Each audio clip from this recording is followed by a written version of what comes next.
অনেক কষ্ট করে পরিমণি তার ইমেজটা কিছুটা পজিটিভ করতে পেরেছিলেন। এখন সেগুড়েও বালি। আবারও নতুন করে তার নামে পিবিআই তদন্ত রিপোর্ট প্রকাশ করেছে, যেটা ছিল একটা মেয়ে হিসেবে আমার জন্য খুবই লজ্জাকর। এবং আমি যতবার চিন্তা করছিলাম ওই দৃশ্যগুলো, তখন আমি মানে ভয়ে আঁতকে উঠছিলাম যে এটাও সম্ভব।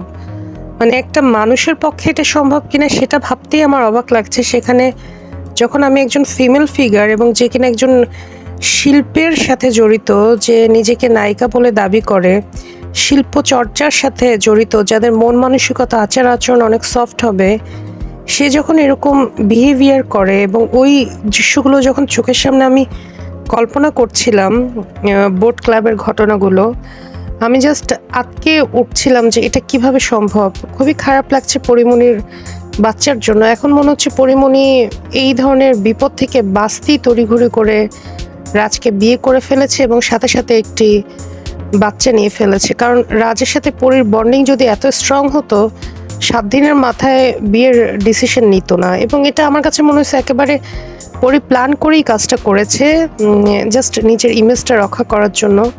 এবং ভেবেছিল যে সে প্রেগনেন্ট হলে এই ধরনের মামলা হামলা থেকে সে বেঁচে যাবে, যেটা হয়েছেও। কিন্তু তলে তলে যে পিবিআই তদন্ত চালিয়ে যাচ্ছিল সেটা মনে হয় পরিমণি বুঝতে পারেনি।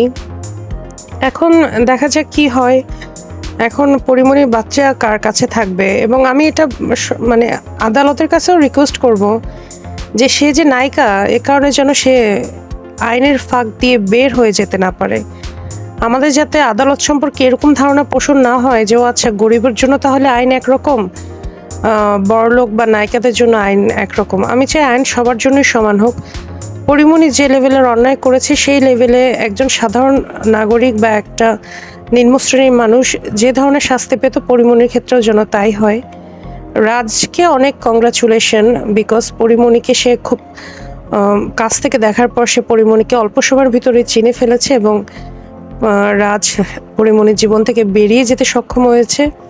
এবং ঠিকই পরিমণির থেকে বেরিয়ে এসে রাজ একের পর এক ভালো মুভি উপহার দিচ্ছে। সামনেও আরও ভালো কিছু মুভি আমরা পাবো। আমাদের বাংলা সিনেমা ইন্ডাস্ট্রি আসলে সমৃদ্ধ হবে। পরিমণির মতো নায়িকাদেরকে আসলে প্রমোট করারও কোনো মানি হয় না। এই ধরনের নায়িকারা আমাদের সিনেমা ইন্ডাস্ট্রিতে নতুন করে যুক্ত করার মতো কোনো অবদানই তারা রাখতে পারবে বলে আমার মনে হচ্ছে না। কারণ এরা আসলে আমাদের সিনেমা ইন্ডাস্ট্রিকে কি দেবে? এদের ব্যক্তিগত লাইফ যদি এরকম হয়, এদের প্রতি কি ভক্তি শ্রদ্ধা কিছু আসবে?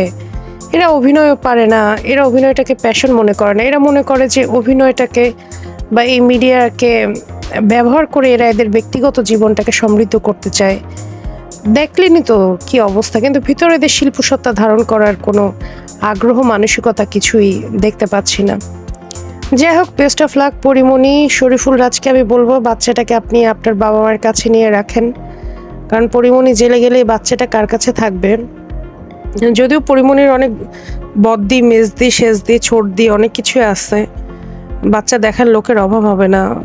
চয়নিকা চৌধুরীর সাথেও তো সম্পর্ক পরিমণি শেষ করে ফেললো। এখন যেহেতু আপনি বাবা, আপনার তো দায় আছে। আপনার বাবা মা অনেক সজ্জন ব্যক্তি। দয়া করে ভুলেও পরিমণির সাথে আর কোনো ব্যাপারেই আপনি জড়ায়েন না। পরিমণি জেলে যাক, ওখানে ও যা খুশি হোক, ওর 10 বছর 20 বছরের কারাদণ্ড হলে হোক, বাচ্চাটাকে আপনি একটা ভালো ভাবে রাখার ট্রাই করেন, আপনার বাবা মার কাছে রাখেন। যদি আবারও বিয়ে করেন, দরকার হলে সেই বউকেও বললেন যে আমার বাচ্চাটাকে তুমি পালবা, এটাকে নিজের ছেলের মতো পালবা, ওই শর্তে বিয়ে করেন। মোট কথা, বাচ্চাটাকে আপনি আপনার বাবা মাকে দেখছি আমি খুবই সজ্জন মানুষ, তাদের কাছে রাখার চেষ্টা করেন। ধন্যবাদ। আসলে ফেসবুকে এই ধরনের কিছু ছবি টবি ভিডিও টিডিও দেয় তো পরিমণি ওর বাচ্চার সাথে, মনে করছিলাম ভালো হয়ে গেছে। বাইরে মানুষের আড়ালের রূপটা যে ভাই কত জঘন্য হয়, ও মারে মা।